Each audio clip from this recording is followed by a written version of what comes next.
Europe లో భారతీయులకు free education. మరిన్ని వివరాలకు Videsh consult 9676502888. Hi all, I am Hanmant, English language trainer. Okay, so right.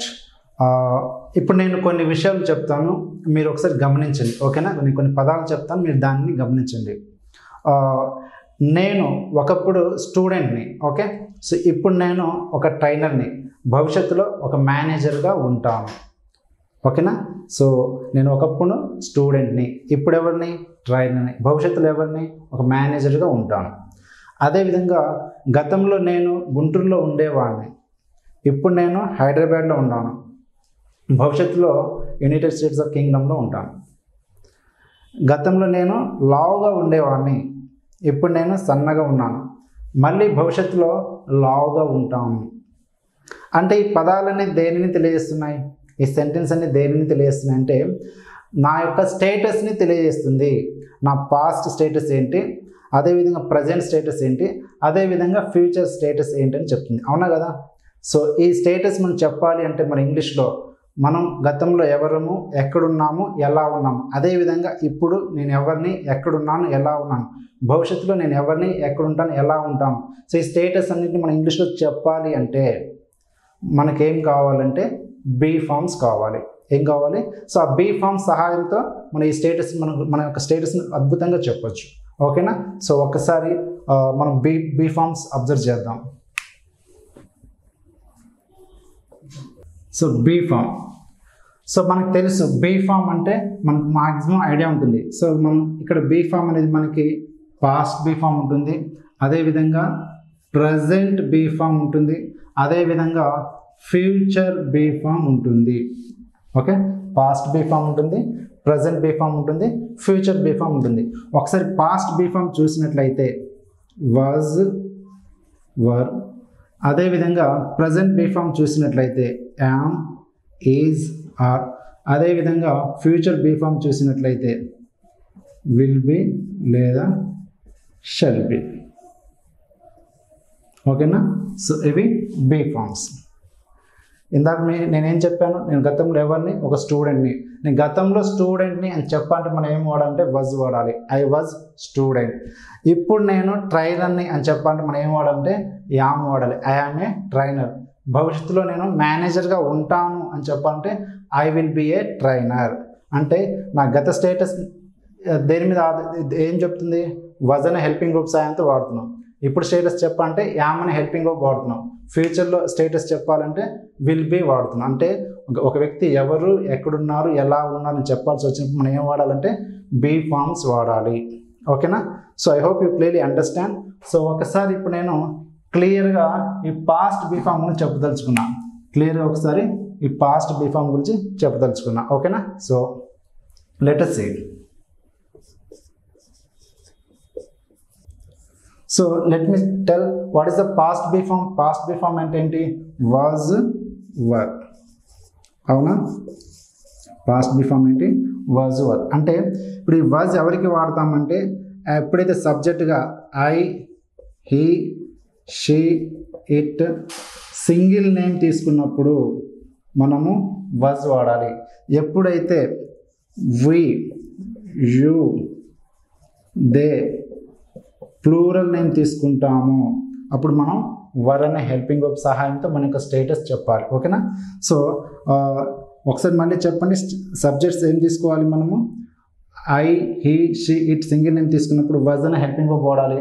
అదేవిధంగా వి, యు, దే ప్లూరల్ నేమ్ తీసుకున్నప్పుడు మనం వర్ అనే హెల్పింగ్ వర్బ్ సహాయంతో సెంటెన్స్ ఫార్మేషన్ చేయాలి. మన యొక్క గత స్టేటస్ చెప్పడానికి ఉపయోగపడుతుంది.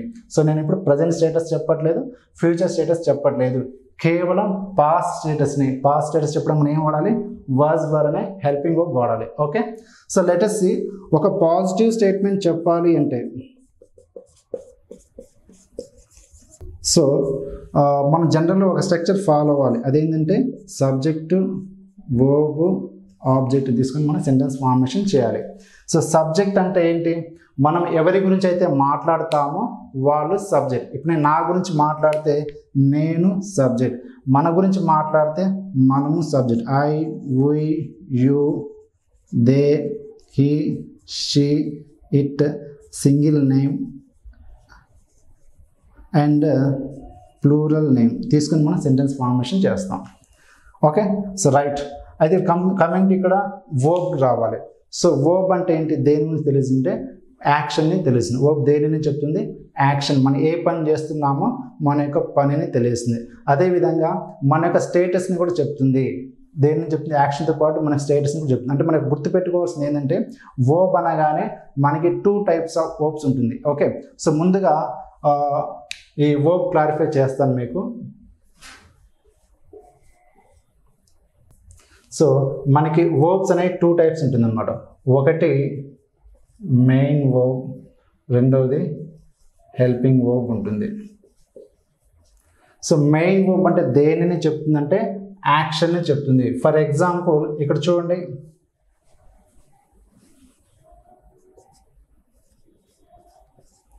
ఈ సెంటెన్స్ ఒకసారి పలకండి మీరు. I Apple. ఐ అంటే నేను, యాపిల్ అంటే యాపిల్. అంటే ఆ సెంటెన్స్కి ఏమైనా మీనింగ్ ఉందా? మీనింగ్ లేదు కదా. సో ఇప్పుడు చూడండి, ఐ ఈట్ యాపిల్ అంటే నేను యాపిల్ తింటా. సో అదేవిధంగా she coffee. Okay, she dash coffee. It is also incomplete sentence. There is no meaning. Okay, so when I mentioned here new word, at the time only it will become a meaningful. Otherwise, it is a meaningless sentence. Am I right or not? So she drinks coffee. So నేను drink అనే పదం mention చేసినప్పుడు ఆ సెంటెన్స్కి ఒక meaning వచ్చింది. Otherwise it is a meaningless sentence. am I right or not? Okay, so eat అంటే తింటా, drink అంటే తాగుతా. తింటం, తాగుట అనే పదాలు దేనిని తెలియజేస్తుంది, మనము ఏ పని చేస్తున్నామో మన యొక్క పనులను తెలియజేస్తుంది. సో దీనిని తెలుగులో పని అంటాము, లేదా క్రియ అంటాం. పని అంటాం లేదా క్రియ అంటాం. మరి ఇంగ్లీష్లో ఏమని పిలుస్తాము అంటే వర్బ్ అని పిలుస్తాము. ఏమని పిలుస్తాము? వర్బ్ అని పిలుస్తాం. ఓకే, సో కాబట్టి ఈ వర్బ్ని, దీన్ని వర్బ్ అని చెప్తాం. అదేవిధంగా ఇక్కడ చూడండి, I dash a car, they dash money. So it is also incomplete sentence. There is no meaning. So when I mention here new word, at the time only it will become a meaningful. Otherwise it is a meaningless sentence. Am I right or not? So I have a car, they have money. నేను ఎప్పుడైతే have అనే పదం mention చేశానో అప్పుడు ఆ sentence ఒక meaning వచ్చింది. Otherwise it is a meaningless sentence. am I right or not? So ఇక్కడ హ్యావ్ అనే పదం దేనిని చెప్తుందంటే కలిగి ఉండడాన్ని చెప్తుంది. నేను కారు కలిగి ఉన్నాను, వాళ్ళు మనీ కలిగి ఉన్నారు. సో మనం ఏమి కలిగి ఉన్నామని చెప్తుంది తప్ప మనం ఏ పని చేస్తున్నామని చెప్పడం లేదు. అదేవిధంగా ఈ 2 సెంటెన్స్ చూస్తుంటే మనం ఏ పని చేస్తున్నామో చెప్తుంది, మనం ఏమి కలిగి ఉన్నామో చెప్పట్లేదు. సో అయితే ఇది కూడా ఓబే, ఇది కూడా ఓబే. కాకపోతే ఈ పనిని తెలిసే వర్బ్ని ఏమంటామంటే మెయిన్ వర్బ్ అంటాం. ఏమంటాం? మెయిన్ వర్బ్ అంటాం. సో ఈ కలిగి ఉండని తెలిసే పదాన్ని ఏమంటామంటే హెల్పింగ్ వర్బ్ అంటాం. ఏమంటాం? హెల్పింగ్ వర్బ్ అంటాం. ఓకేనా? సో ఇప్పుడు మనకు క్లియర్గా అర్థమైందంటే వర్బ్స్ అనేవి ఎన్ని టైప్స్ ఉన్నాయి? 2 types. One is main verb, other one is helping verb. ఈ మెయిన్ వర్బ్ దేనిని చెప్తుందంటే యాక్షన్ని చెప్తుంది. అదేవిధంగా ఈ హెల్పింగ్ వర్బ్ దేనిని చెప్తుందంటే కలిగి ఉండడాన్ని, అంటే పొసెషన్ని చెప్తుంది. దేనిని చెప్తుంది? పొసెషన్ని చెప్తుంది. Okay, so main verb tells action, helping verb tells possession. మనకి క్లియర్గా వర్బ్స్ అనేవి 2 టైప్స్ ఉన్నాయి.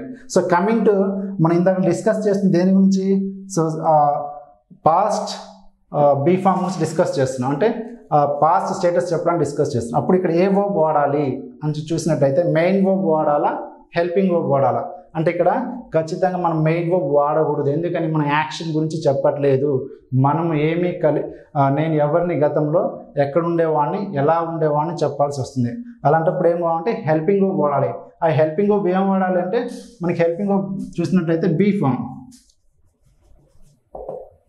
సో హెల్పింగ్ వర్బ్లో కూడా మనకి ఏమేమి ఉంటుందంటే బీ ఫార్మ్ అనేది ఒక హెల్పింగ్ వర్బ్ ఉంటుంది. అదేవిధంగా హ్యావ్ ఫార్మ్ అనేది ఒక హెల్పింగ్ వర్బ్, డూ ఫార్మ్ అనేది ఒక హెల్పింగ్ వర్బ్, అదేవిధంగా మోడల్ ఫార్మ్స్ అనేది హెల్పింగ్ వర్బ్. సో నేను ఇవాళ చెప్పబోయే టాపిక్ ఏంటంటే, మనం మాట్లాడుకుంటున్న టాపిక్ ఏంటంటే be form. So be form అంటే తెలుసు కదా, am, is, are, was, were, been, being, ఇదే బీ ఫార్మ్. ఓకే, సో కాబట్టి మనం ఏ వర్బ్ తీసుకోవాలంటే ఇక్కడ హెల్పింగ్ వర్బ్ తీసుకోవాలి. ఏ వర్బ్ తీసుకోవాలి? Helping verb. హెల్పింగ్ వర్బ్ ఏంటి ఇక్కడ? Was, were, am, is, are, will be, shall be. So మనం ఏ హెల్పింగ్ వర్బ్ తీసుకోవాలంటే పాస్ట్ హెల్పింగ్ వర్బ్ తీసుకోవాలి. ఎందుకని? మనం పాస్ట్ గురించి డిస్కస్ చేస్తున్నాం కాబట్టి వాజ్ లేదా వర్ తీసుకొని చెప్పాలి. సో ఇప్పుడు మనం ఒక పాస్ట్ స్టేట్మెంట్ చెప్పాలంటే what we have to follow the structure. Subject plus verse were plus object తీసుకొని చెప్పాలి. Okay, so right. నేను ఒకప్పుడు స్టూడెంట్ని, అంటే గతంలో స్టూడెంట్. గతం అంటే దేనిని తెలిసింది? బిఫోర్ సెకండ్ వరకు ఏదైతే జరిగిపోయిందో ఆ కాలం చెప్పాల్సి వస్తుంది, అప్పుడు మనం పాస్ట్ అని చెప్తాం. కాబట్టి పాస్ట్ని తెలియజేయాల్సింది మనం ఏం వాడాలంటే పాస్ట్ బిఫోర్ మాత్రమే వాడాలి. గతంలో నేను ఎవరిని చెప్పాల్సి వచ్చినప్పుడు వర్స్ వర్ అనే హెల్పింగ్ వర్బ్ మాత్రమే తీసుకొని చెప్పాలి. సో వర్స్ ఎవరికి తీసుకోవాలంటే ఎప్పుడైతే I, he, sheet single number subject తీసుకుంటామో అప్పుడు వర్స్ తీసుకుని సెంటెన్స్ ఫార్మేషన్ చెప్పాలి. సో నేను గతంలో ఒక స్టూడెంట్గా ఉండేవాడిని, గతంలో నాకు స్టూడెంట్ అని చెప్పాలి. అప్పుడు ఏం తీసుకోవాలి? ఐ అంటే వాజ్ అని హెల్పింగ్ వర్బ్ తీసుకోవాలి. ఐ వాజ్ ఏ స్టూడెంట్, నేను ఒక స్టూడెంట్ని గతంలో. సో అదేవిధంగా మనము నిన్న క్లాసులో ఉన్నాము అని చెప్పాలి. ఎక్కడున్నాము? క్లాసులో ఉన్నాం. ఎవరు? మనం వచ్చినప్పుడు మనం వీ తీసుకోవాలి. వీ వస్తే ఏమి హెల్పింగ్ వర్బ్ తీసుకోవాలి? వర్ అనే హెల్పింగ్ వర్బ్ తీసుకోవాలి. We were in class yesterday, నిన్న మనం క్లాసులో ఉన్నాము. సో నువ్వు గతంలో లావుగా ఉన్నావు అని చెప్పాలి. So you were fat earlier అని చెప్పాలి. Okay, you were fat earlier. నువ్వు గతంలో ఎలా ఉన్నావు? లావుగా ఉన్నావు. అంటే ఇక్కడ ఐ వాజ్ ఏ స్టూడెంట్, నేను ఎవరిని గతంలో? హూ ఈజ్ ద పర్సన్ అని చెప్తున్నాము. We were in class yesterday, మనం ఎక్కడున్నాము? క్లాస్లో ఉన్నాము అని చెప్తున్నాం. అదేవిధంగా యువర్ ఫ్యాట్ ఎర్లియర్, నువ్వు ఎలా ఉన్నావు? లావుగా ఉన్నావు. అంటే ఎలా ఉన్నావు చెప్తుంది. అంటే మనం దేని గురించి డిస్కస్ చేస్తున్నాం అంటే who is the person, where is the person, how is the person తీసుకొని మనం సెంటెన్స్ ఫార్మేషన్ చేస్తున్నాము.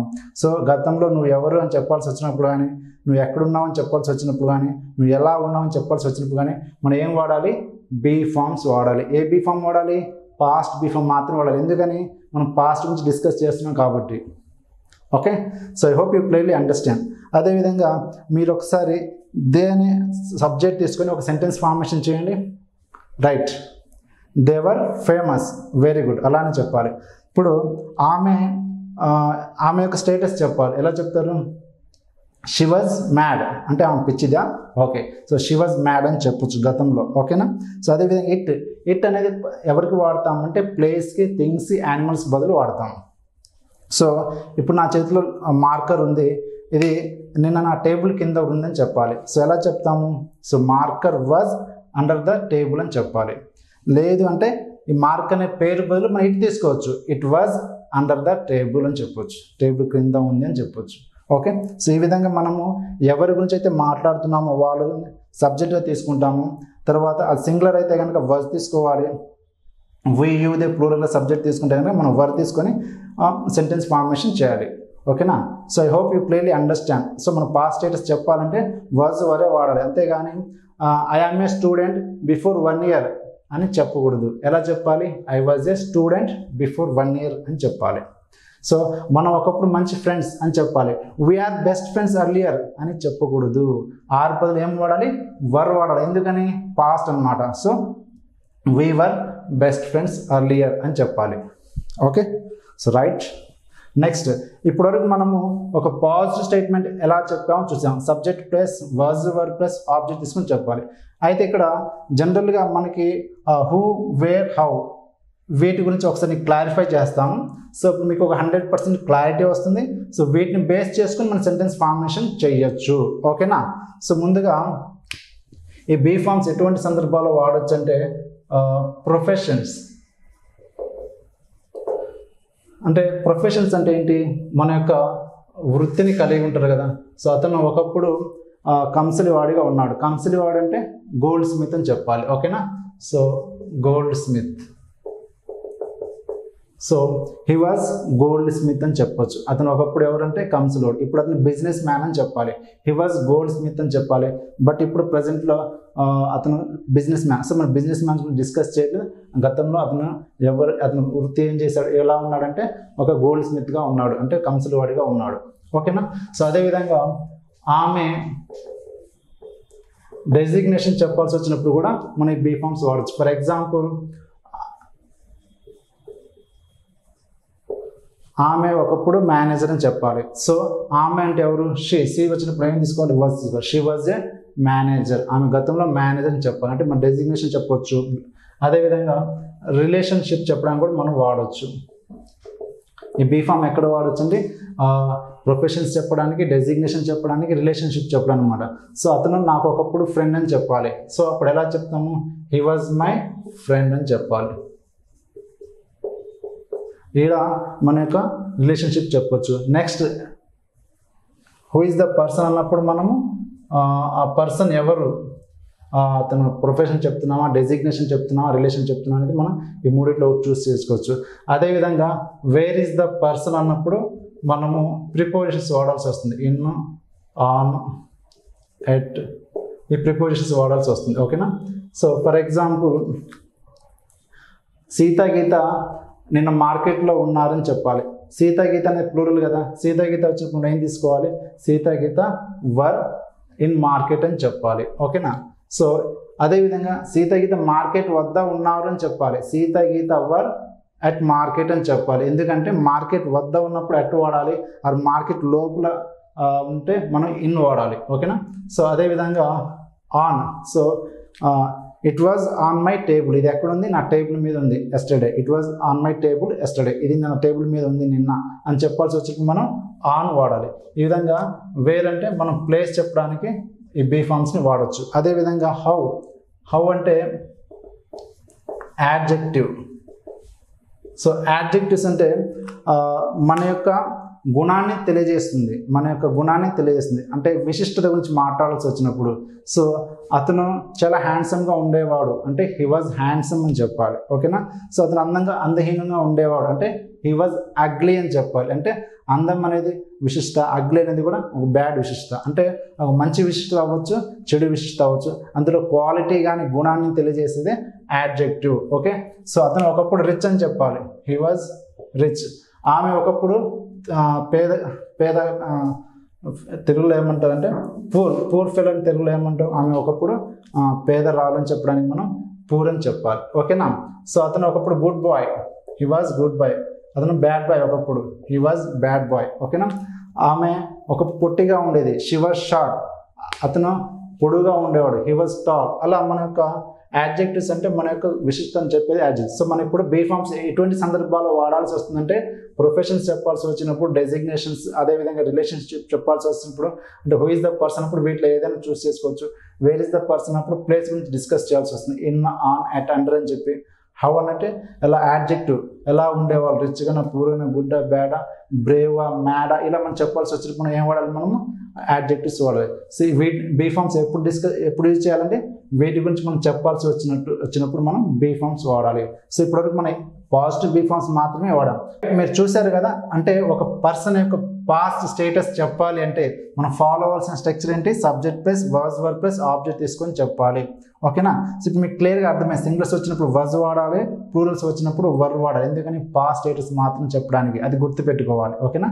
సో నెక్స్ట్ నెగిటివ్ స్టేట్మెంట్ ఎలా చెప్పాలనేది మనం నెక్స్ట్ సెషన్లో చూద్దాము. So okay, until that practice. Okay, bye, see, take care.